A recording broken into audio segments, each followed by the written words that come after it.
All right, ladies, thank you so much for joining us, both my panelists and everyone out in the audience. My name is Kasey Potts. I am a content creator as well as the host of the Millennial Mom podcast and a contributor on KTLA's morning show. So I am thrilled to be able to chat with you ladies because I think we are all in this, we were just chatting earlier, this revolution of women's health and hormone health and wellness that you are all quite the experts in. So, all three of you have spent your time and expertise addressing chronic health issues and imparting preventative health education for mostly women. What are some of the top things that you are discussing with your clients these days? Dr. Julie, why don't you start? Okay, so I'm a functional medicine physician and I specialize in hormone replacement, perimenopause, and menopause. So I've been practicing for about 12 years, initially straight out of residency, started my own practice. So it's been a long time, and I'm so excited that it's become such a topic of conversation because when I first started, it was not. So it's really just talking about what perimenopause and menopause is and what to look for, because I think that there's so many obscure symptoms that people don't really realize that it's hormone related, and they're going to lots of different specialists and trying lots of different things, and I see so much of hormone imbalance in my practice. So that's kind of a lot of what I see on a regular basis. Elissa, what are you seeing with your clients? Well, I'll just tell you a little bit about myself. I'm a cancer survivor at the age of 32. My husband passed away from cancer at the age of 46. So I was very involved. I got into this because of cancer and healing myself and seeing him pass away. So I wrote a book about cancer, and then I just started my practice and started seeing all kinds of health issues, and a lot like autoimmune, menopause as well, and I send a lot to Julie, menopause, but really I see so many high blood sugar, thyroid issues, hypothyroidism, Hashimoto's, I deal with that myself, celiac, just a shit ton of autoimmune issues, I would say. And I really love helping people get to the root of their health issues. So I'm now doing blood work and just kind of seeing if I can actually see what's going on instead of just guessing from what they're telling me symptom-wise. Because they go to the doctor and maybe the full panel isn't done, and they have hypo, but they've not tested their antibodies. So I see a ton of that, and I see a ton of high blood sugar. I see a ton of high insulin levels, and I also see hormones way off the charts. So. Thank you. So I'm Rajinder Rai. I'm a pharmacist. So I've actually have 3 decades working with women, specifically as a compounding pharmacist. So I'm very familiar with hormone replacement. From my traditional role in pharmacy, I've shifted more into women's wellness with functional medicine training because I was seeing that pattern, women coming in for the same prescriptions, antidepressant, sleeping pill, low dose birth control. Being the pharmacist, I just did what I was supposed to, fill the prescriptions, but now putting all of the pieces together, you realize it's happening at around the same time as women are shifting in their hormones. So I really focus on women being educated as to being aware of what those hormones are changing so that what they're feeling is not just being busy or being tired, but it's really those hormonal changes that are happening in their body, and that, the symptoms that they're going in to their doctors with, they're only getting treated for that symptom, but not the full whole body. And so that's what I focus on. Well, obviously hormones play a big part in everyone's daily life here. Dr. Julie, you are coming out with a new book called The Hormone Manual, a straightforward guide for every woman at every stage of life. So tell us, what do we need to know? And this is when everyone should take out their phones on their notes and start writing. So this book has been a long time coming. I have been working on it for about 5 or 6 years, and it was really meant to explain to women, because I would have so many women come into my practice and who really didn't understand hormones. They didn't really understand that their symptoms of anxiety and depression and foggy thinking and difficulty sleeping were actually hormone related. So this is a manual that is really looking at every stage and phase of life, starting with the first decade and on, because when our hormones are out of balance, it actually can happen starting in the first decade of life. So, if you just think about your gut health as a child, I have 3 children, so just kind of looking at them, their gut health, their diet, exercise, anxiety, trauma, stress, things like that can all impact your hormones. And then when you get into teenage years, our hormones can be affected. And then moving on into 20s and 30s with infertility and postpartum depression and things like that. So it's really just, that when we have a symptom, we actually need to be thinking about our hormones like out of the gate. It shouldn't be like the last thing on the list. It should really be the first thing on the list when something doesn't feel right. And what are some of those, again, you said something about for premenopause, there's these symptoms that you feel like they're normal. Maybe, I didn't sleep well, maybe I indulged too much the night before, but what are these kind of symptoms or feelings that everyone might be dismissing too soon? I mean, I think mood is huge, right? Like, especially around the perimenopause time, we've got sometimes have teenagers, our husband is going through his own thing, and we sort of, it kind of can be like a midlife crisis where we think it's something else. It's our husband, it's our teenagers. It can be a very, very vulnerable time for women. Like the 45 to 55 range is very vulnerable. And so I think that mood is, that really drives a lot of women, right? Like you're not feeling yourself. That drives women to want to try to do something about it. And instead of going to big pharma and thinking that that's the answer, I really think it's imperative to get hormones checked by someone who really understands how to test them and how to understand them and how to treat them. Elissa, let me ask you, how are you helping your clients along this journey and when they're coming to you with their symptoms like this? For menopause, Yeah. mostly. I would say, doing proper blood work. And it's interesting what Julie was saying, because I see 20-year-olds with their hormones out of balance. And a lot of people are like, why are you testing 20-year-old hormones? But actually, I see a lot of it's really cool when your adrenals are taxed and we're all stressed, and our thyroid isn't working and our whole endocrine system is set off, so that our hormones are set off as well. I test pregnenolone and DHEA on a lot of people because there's steroid hormones that come out of your adrenals, and they can actually help boost your own hormones. So DHEA helps boost estradiol and testosterone, and pregnenolone helps boost everything: thyroid, estradiol, testosterone, progesterone. So sometimes I can just put people, if those numbers are low, I just put them on a little bit of, and watch them, a supplement for pregnenolone or DHEA, and that helps boost what they have already happening in their body. Then we work with adrenals and stress, and mindset work is huge in terms of, being able to really what I find with my clients is wanting them to get back in their body, because I feel like the client's head is here, the body's here, so they're so disconnected, they don't know what's happening. So really breath work, meditation, journaling, yoga, those things help hormones as well. I love that. I think there's so much more that we can do outside of a doctor's office or outside of an office that can really help. Well, you said something about you're helping 20-year-olds, and I'm going to ask the midlife coach this question.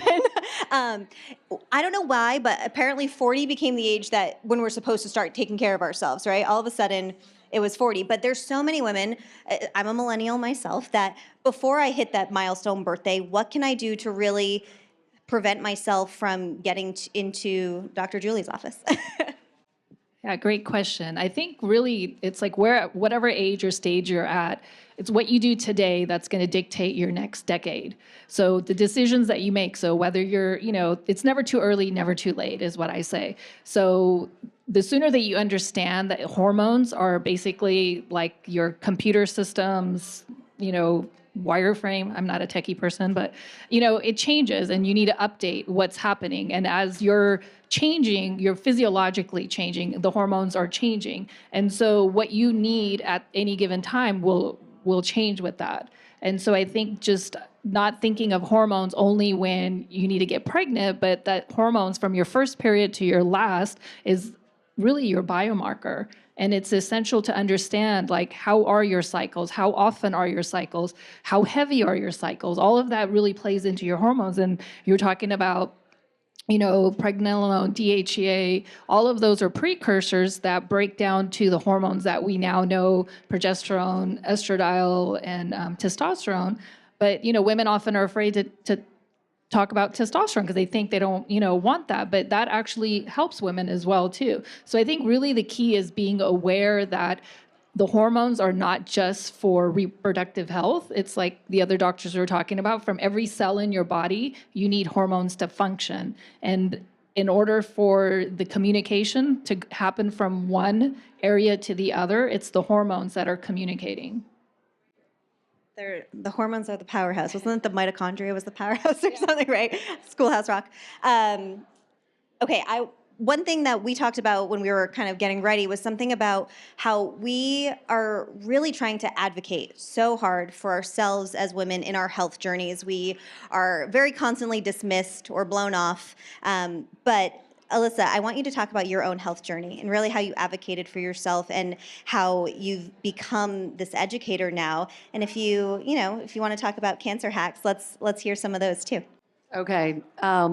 Interestingly, just finishing up the menopause, when my husband passed away, I ended up having an ablation, and I was 46, and I'm like, oh my God, I'm going into menopause at 46 years old, I felt so early. And they put me on HRT at that time, low dose, and I've been on it for 17, 18 years. I just want you guys to know that's not to be afraid of, because it could change your life. It completely changed my life. I had no menopause symptoms, and I basically, like, my bones are good, my heart is good. So it really did. It helped with depression, anxiety, sleep, all of those things. So I did advocate for myself in those years as well. But when I was diagnosed with cancer, the doctors, it was an early stage of cancer, and I was getting a massage, and the masseuse found a lymph node on my collarbone, which I never would have found because it was right deep in my collarbone. She said, you should go get that checked out.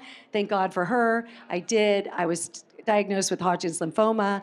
Then the doctors are like, we got to do chemo, radiation, you got to freeze your eggs. I was 32. And I'm like, what the hell? Like, it was crazy, the rabbit hole you go down. So I just knew, I knew in my gut that that was not a road I wanted to go. And I knew that I wasn't going to be okay if I went down that road. So I did take it back into my own hands. I did half the radiation. My oncologist fired me and said he can't treat me. And so that was a little bit shocking, but found someone who did.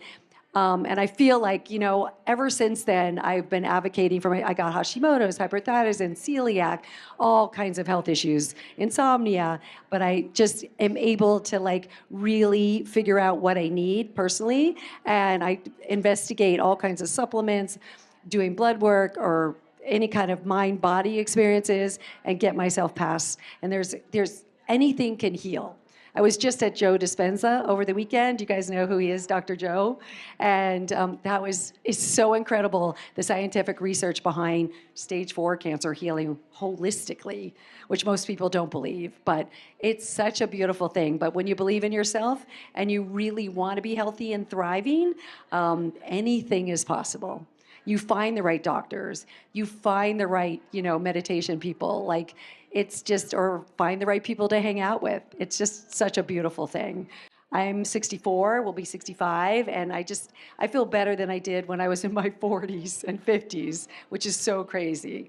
But I just want to be a spokesperson for older women, just because there's all these health concerns and sleep and anxiety, and I hear them all every day as well. And it's just like, you don't have to be there. You don't have to stay there at all.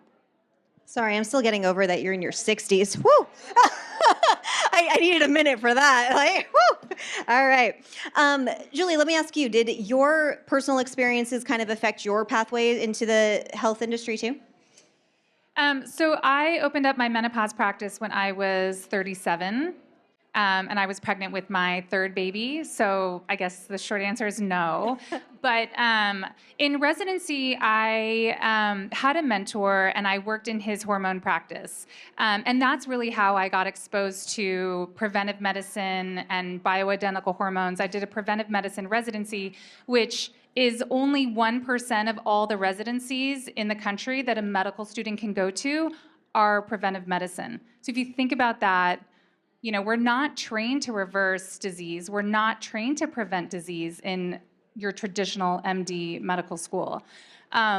So I just was super fortunate to be in the residency that I was in, and really learned about hormone health and knew that that was really a gap that existed in care, right? Like I knew what endocrinologists learned about, and I knew what OB-GYNs learned about, and I knew that there was literally this hole, this deep hole that existed between how women were able to treat their menopause, their postpartum depression, their fibroids, their ovarian cysts, their PCOS, their infertility, their anxiety and depression that was hormone related. So I knew in residency that as soon as I was finished, I was going to open up my own practice.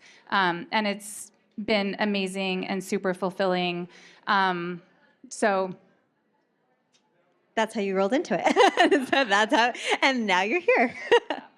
Regina, I'm going to ask you, tell us about the wellness coaching that you do for women. And I need to know when I need to sign up for a midlife coach. Yeah, so actually, similarly, kind of what you were talking about, doctor, is like that gap in care. Where do you start? How do you put, all of this information that's out there, and how does it kind of pertain to you specifically? So being trained in pharmacy, pharmaceuticals, and traditional medicine, as well as in functional medicine, I bridge that gap for women, and we kind of see where you are and meet you with what is most important for you. And it's holistic. It's like not just your physical health, it's your mental health, it's your spiritual health as well too. Because really, real quick, what I wanted to share is that at 37, I was walking around with 3 blood clots, pushing myself like, oh, I'm just tired. I need to go work out. I'm out of breath going up and down the stairs. And they figured out what it was. I had surgery, but I went back to work. I didn't think anything of it. And this is me being a pharmacist that works with women every day. And it didn't faze me because that's what it is. We are so conditioned to just push through.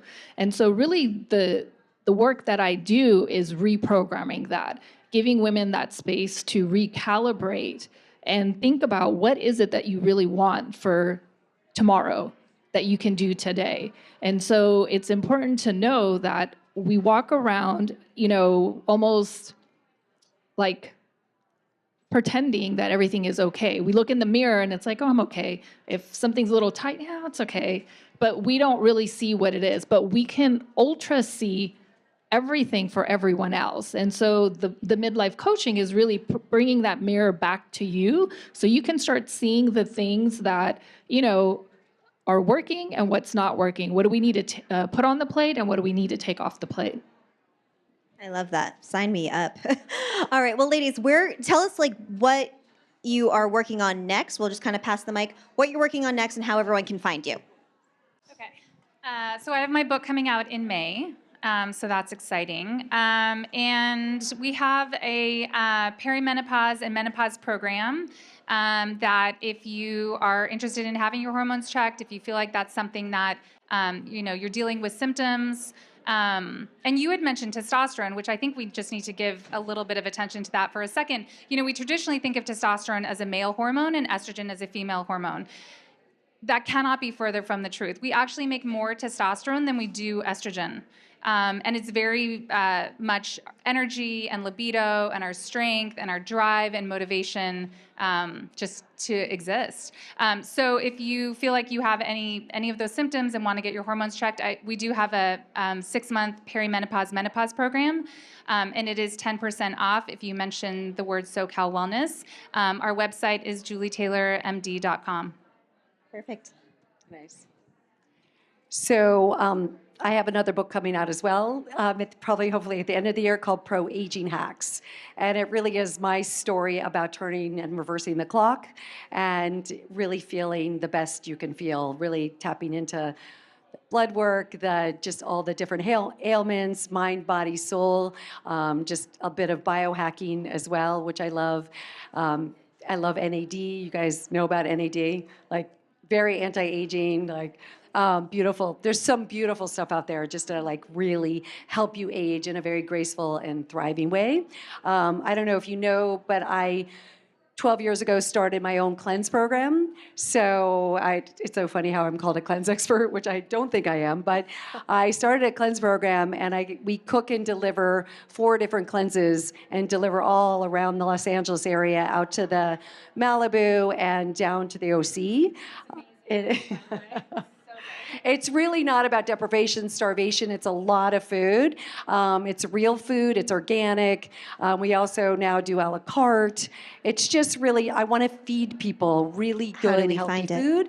And in 5 days, you can actually just reset your metabolism. You can reset your body in 5 days only by doing real food that's, organic. Your body knows how to metabolize it. It's really been fun. So I've been doing that for 12 years, the nutrition thing for 15, and my website is Elissa Goodman. So Is that where we can find the meal plans too? Yes, Okay, all the perfect. meal plans. Yeah. All right. So I do have coaching. So the website Sunrise Health without the E, SUNRAIS Health. But we just launched a community for women in midlife, and it's called My Saheli, which is my bestie. It's twofold. One, to kind of bring women together so that they don't feel alone during this stage, and we connect you with resources as well as experts based on what it is that you're looking for. But it's also for you to become your best friend. Because until you put yourself on that priority list on the top, other things are not going to happen. And so it's really important that you treat yourself like the best friend that you are treating others in your life. I love that. Thank you all so much. Where's Laura? Do we have a minute for questions? Does anyone have a question that they want to ask before they give us the hook? Yeah, go ahead. Yeah. I mean, I think, we're made up of estrogen, right? Like it completely is in every part of our body. It affects our bones and our heart and our brain. We have estrogen receptors in our eyes. We have estrogen receptors on our bladder. Like it's everywhere. So it's not poison, So I think that's such a misconception that we've been fed through the Women's Health Initiative and all of that, dating back like 20 some odd years ago. I think, getting tested and finding the right dose and just having optimal levels. You don't have too much estrogen. That's a problem. But make sure that your estrogen is optimal and don't be afraid of it because it helps just run our body. It's part of like this machine that our body is, and it's required. All right, we'll take one more did you want to add to it? We have what? Yeah, just real quick, I think the important thing talking about functional health is that when you are using estrogen for replacement and so forth is your liver. How well are you detoxifying the estrogen that's in your body? So if it's not getting processed and eliminated, it's what the metabolites break down to. I think one of the other doctors were talking about estrone. When you have too much of the estrone, that goes into the pathway that can lead to cancer. So it's not just about you're taking estrogen, it's also how is the rest of your body functioning? Is the liver working, the gut? All of it plays into part. So it's not just like one answer. Also, I was just going to, I will say that, yes, the same thing. The Dutch test is amazing for like really seeing how you're metabolizing the estrogen and all the different estrone. And I know that a lot of doctors and functional doctors, maybe you do this as well, put people on DIM when they're on hormones just to make sure their liver is working properly and they're detoxing any excess, maybe dirty estrogen that's recirculating in their body to just be a safeguard. Did you want to add, you had an additional question? Yes, that's a great question. So I do blood work and the Dutch test for my patients when they first come in. And I think that, for my practice, it's a lot of clinical, like what's happening clinically with the patient, because we get so focused on labs. Like so many doctors, MDs, like want to focus on what does the lab show, what does the lab show, what does the lab show? But really, it's what is in front of me. What is happening clinically with my patient? And that gives me way more information than what any test is going to show me. So I think one of the things is we can't get bogged down on the numbers, right? Like as just a layperson. I think that, so I do blood work and a Dutch test with my patients, or the ZRT saliva test, depending on, because the Dutch test is pretty expensive, so depending on cost. And then at least once a year. So that's kind of how, but it's very personalized, it's very individualized. Nobody's the same, but that's kind of the general rule, yeah. All right, well, thank you all so much. We are out of time for our panels. Let's give a hand to our panelists, please.